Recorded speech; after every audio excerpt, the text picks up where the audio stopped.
하나님의 말씀 전도서 제2장 18절에서 26절까지 말씀입니다. 한 목소리로 함께 읽겠습니다. 내가 해 아래에서 내가 한 모든 수고를 미워하였노니 이는 내 뒤를 이을 이에게 남겨주게 됨이라. 그 사람이 지혜자일지 우매자일지야 누가 알랴마는 내가 해 아래에서 내 지혜를 다하여 수고한 모든 결과를 그가 다 관리하리니 이것도 헛되도다. 이러므로 내가 해 아래에서 한 모든 수고에 대하여 내가 내 마음에 실망하였도다. 어떤 사람은 그 지혜와 지식과 재주를 다하여 수고하였어도 그가 얻은 것을 수고하지 아니한 자에게 그의 몫으로 넘겨주리니 이것도 헛된 것이며 큰 악이로다. 사람이 해 아래에서 행하는 모든 수고와 마음에 애쓰는 것이 무슨 소득이 있으랴. 일평생에 근심하며 수고하는 것이 슬픔뿐이라. 그의 마음이 밤에도 쉬지 못하나니 이것도 헛되도다. 사람이 먹고 마시며 수고하는 것보다 그의 마음을 더 기쁘게 하는 것은 없나니 내가 이것도 본즉 하나님의 손에서 나오는 것이로다. 아, 먹고 즐기는 일을 누가 나보다 더 해보았으랴. 하나님은 그가 기뻐하시는 자에게는 지혜와 지식과 희락을 주시나 죄인에게는 노고를 주시고 그가 모아 쌓게 하사 하나님을 기뻐하는 자에게 그가 주게 하시지만 이것도 헛되어 바람을 잡는 것이로다. 아멘. 아멘. 12월 1일 12월 첫째 날입니다.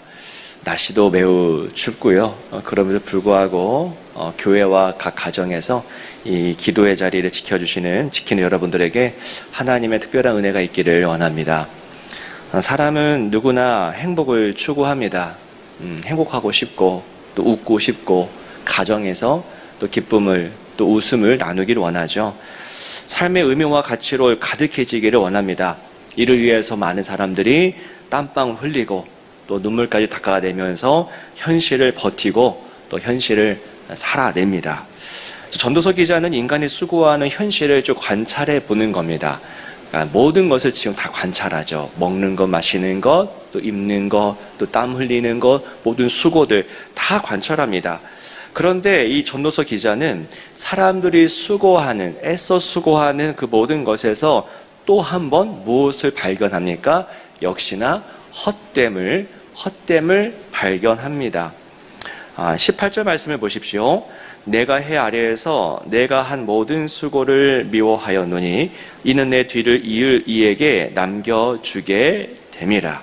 수고를 미워한다고 표현합니다. 참 수고가 싫다. 왜냐하면 아무리 수고해도 이 모든 나의 수고의 결과물들이 결국은 내 뒤를 이을 어떤 사람에게 넘겨주게 되기 때문이라고 말하는 것이죠.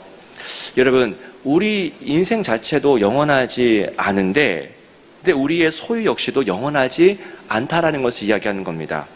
전도서 기자는 이것을 지금 이야기하는 거예요. 우리 수중에 있는 그 무언가가, 내가 이룬 그 무언가가 영원한 것이 아니다.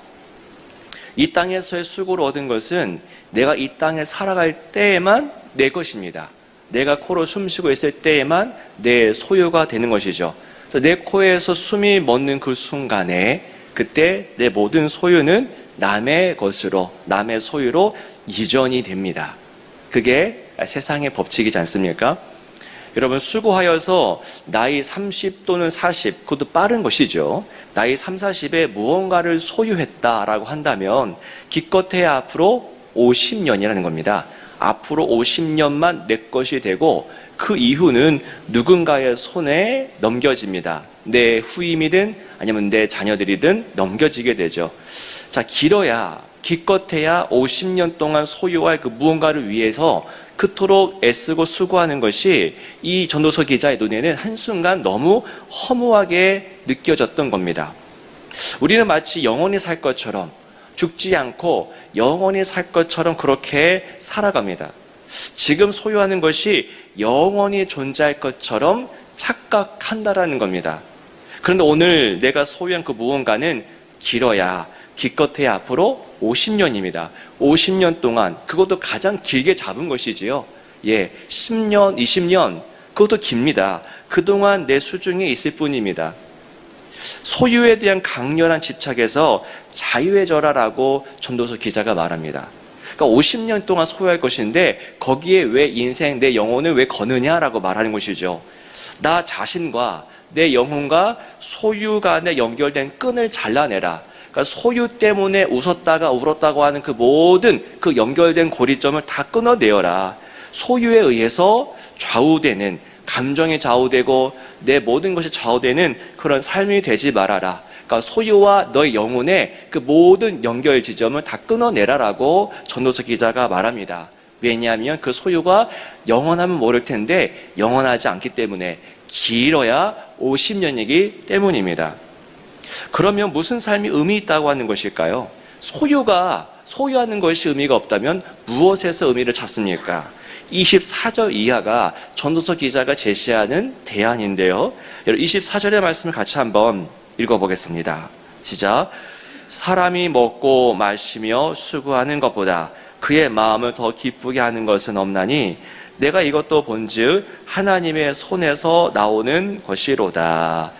네, 어디서 기쁨을 찾고 어디서 기쁨을 얻습니까? 먹고 마시고 오늘 수고하는 것. 그러니까 수고하다라는 것이 어떤 열매를 의미하기도 하는데요. 그러니까 먹고 마시고 오늘 내가 누리고 내가 경험하는 그 열매들입니다. 그것으로 기쁨을 누리는 삶을 대안으로 내세우고 있습니다. 여러분, 지금 우리가 먹고 마시고 수고하는 것에서 오는 그 기쁨, 그것은 어디서부터 비롯되는 거라고 합니까? 네, 바로 하나님의 손에서 나온다. 하나님에게서 비롯되는 기쁨, 거기에 집중하라 라고 합니다. 이스라엘 백성들이 광야 땅에서 살아갈 수 있었던 이유는 매일매일 하늘에서 내려오는 만나 때문이었습니다. 만나. 근데 그 만나를 하나님은 그거 저장해 놓지 말아라고 합니다. 근데 꼭 사람들이 그것을 쌓아두고 쟁여두려고 하죠. 근데 하나님은 진노하십니다. 그러지 말고 내가 매일매일 줄 테니까 매일의 만나에 만족하라 라고 하는 겁니다. 그러니까 그 사람들이 왜 저장해 놨을까요? 하나님의 신뢰가 안 되기 때문입니다. 하나님이 믿op지 않기 때문이에요. 그래서 쟁여놓고 쌓아두는 것이죠. 그러지 말고 내일 만나는 내일 줄 테니까 나를 믿고 오늘 것에 만족해라 라고 하는 것이 만나의 메시지죠. 오늘도 마찬가지입니다. 오늘 먹고 마시는 것에서 기쁨이 있지 않습니까? 거기에서 기쁨을 찾으라고 하는 겁니다. 지금도 우리의 코 속으로 공기가 들어가면서 우리의 생명이 유지되고 있지 않습니까? 지금 숨 쉬고 있는 그 자체에서 기쁨을 누리라고 하는 것이죠. 왜요? 지금 그 순간이 바로 하나님을 우리에게 역사하는 순간이기 때문입니다. 전도서 기자는 삶의 의미와 기쁨을 이처럼 소유해서 찾지 말고 하나님에게서 지금 내게 부어주시는 숨을 주시고 양식 주시고 또 이 말씀을 주시는 하나님에게서 찾으라고 합니다. 내가 무엇을 갖고 있느냐로 기뻐하지 말고 세상을 지으시고 또 세상을 다스리시고 내 인생 가운데 찾아오시는 하나님으로 인해서 기뻐하라. 그게 신앙이다 말하는 것이죠. 탕자를 보십시오. 이 탕자는 어디서 기쁨을 찾으려고 했습니까? 무엇으로 기쁨을 얻으려고 했습니까? 아버지와의 관계가 아니라 자기의 소유였죠. 자기의 소유에서 기쁨을 찾으려고 합니다. 그래서 자기 재산을 미리 챙기고 자기만의 시간과 공간을 찾아서 떠납니다. 아담과 하와, 그들도 어디서 기쁨을 찾으려고 했습니까? 하나님과의 친밀한 관계, 지금 교제하고 내게 다가오시는 하나님과의 관계가 아니라 오히려 하나님을 떠남으로써 기쁨을 찾으려고 했던 자들입니다. 반면에 이들과 정반대에 있는 한 사람이 등장하죠. 바로 아브라함인데요. 아브라함은 어디를 떠납니까? 고향과 친척과 아버지의 집. 이곳은요, 풍요하고 이곳은 소유로 가득한 곳입니다. 고향과 친척과 아버지의 집. 유목민 사회에서 아버지 집을 떠난다라고 하는 것은 사지로 나가는 겁니다. 근데 이 아브라함은 고향과 친척과 아버지의 집, 그 풍요로운 곳을 떠나 어디로 나아갑니까? 아버지께, 하나님께서 가라 하시는 것, 즉 하나님께 더 밀착합니다. 하나님과 더 가까워집니다. 거기서 삶의 의미, 진정한 행복을 찾았던 것이죠. 여러분, 세상 사람들이 하나님을 떠나려고 할 때에 아브라함은 정반대였습니다. 오히려 자기의 소유를 떠납니다. 그리고 하나님께로 나아가죠. 여러분, 이것이 신앙이고 이것이 믿는 사람이 살아가는 어떤 생존 방식입니다.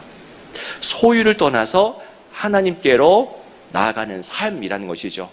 이게 오늘 전도서 기자의 메시지이기도 합니다. 그러니까 믿음, 소망, 사랑 다 중요하다고 하잖아요. 대입해 보십시오. 소유를 신뢰하는 삶에서 하나님을 신뢰하는 삶, 그리고 소유를 소망하는 삶에서 그리고 하나님을 소망하는 삶, 마지막으로 소유를 사랑하는 삶에서 하나님을 사랑하는 삶, 그렇게 하나님을 믿고 사랑하고 소망하는 인생이 되는 것이 바로 믿는 자의 삶이죠. 여러분, 우리는 소유가 아니라 이처럼 관계로 살아가는 존재입니다. 바로 하나님과의 관계죠. 지금 내가 소유와 가까운지 아니면 하나님과 가까운지 보시기 바랍니다. 소유와 가깝다면 우리의 감정은 늘 오르락 내리락 할 겁니다. 바람에 나는 겨처럼 좋았다가 우울했다가. 그런데 하나님과 더 가까운 인생이라면은 시냇가 심은 나무처럼 변함없이 늘 푸르른 그 열매를 맺게 되겠죠. 우리 인생의 행복 지수는 소유가 아니라 이처럼 하나님과의 관계에 달려 있습니다. 소유가 없어서 비참한 게 아니라는 것이죠. 하나님 우리를 소유에 매여 있는 존재로 짓지 않으셨습니다. 우리가 비참한 것은 소유가 없기 때문이 아닙니다. 하나님과의 관계에 문제가 있어서 마음에 그늘이 생기는 겁니다. 하나님과의 관계가 가장 중요한 문제라는 것이죠. 이 연말에 늘 그렇지만 진급 발표들이 있습니다. 군인이라면 매년 겪는 일이죠. 하지만 여러분, 기독 군인이라면 어떻게 살아가는 자들입니까? 진급 여부로 살지 않고 하나님과의 관계로, 소유로 살지 않고 하나님과의 관계로 사는 존재들입니다. 감사하게도 우리 교회 성도님들은 이런 모습을 보여주기 때문에, 물론 아쉬움과 안타까움이 있겠지만은 이런 신앙을 갖고 있기 때문에 소망이 있는 것으로 보입니다. 여러분, 한번 자기 자신에게 질문해 보십시오. 나는 지금 무엇으로 기뻐하고 무엇 때문에 만족하고 있는가? 내 수중에는 그 무언가로 인하여서 기뻐하거나 우울해하는가? 아니면은 하나님으로 인해서 내가 지금 만족해하고 있는가?